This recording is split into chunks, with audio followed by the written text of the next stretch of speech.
core messages about the CCP are that today it is, I think, the biggest threat to freedom around the world that there is. There are, of course, other threats. We see what's happening in Ukraine with Putin's invasion there. We see regimes like North Korea and Burma. But in many ways, the CCP underpins all of those. It's facilitating the war in Ukraine. It's keeping alive the regimes in Burma and North Korea and elsewhere. I think in terms of the CCP's values, in some ways its values probably never changed, but I think Xi Jinping has given them, has lifted the lid on them and has really placed them front and center. And those are complete hostility to democracy, to human rights, and to religion. It's fiercely anti-religion.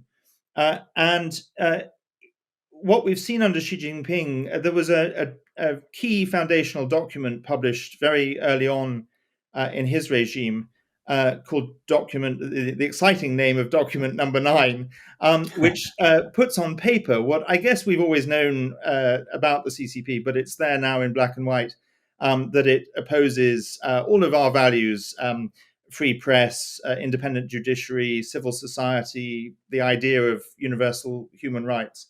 And it is not just severely repressive at home, repressive of all its people, both the majority Han Chinese, anyone who shows any dissent, any freedom of expression, but also, of course, the various territories that at various stages in its history it has invaded and occupied. So the region that is the Uyghurs region, known to the CCP as Xinjiang, known to the Uyghurs as East Turkestan, has now become a place where a genocide has taken place, and that genocide is recognized by both of the recent US administrations and others in the world.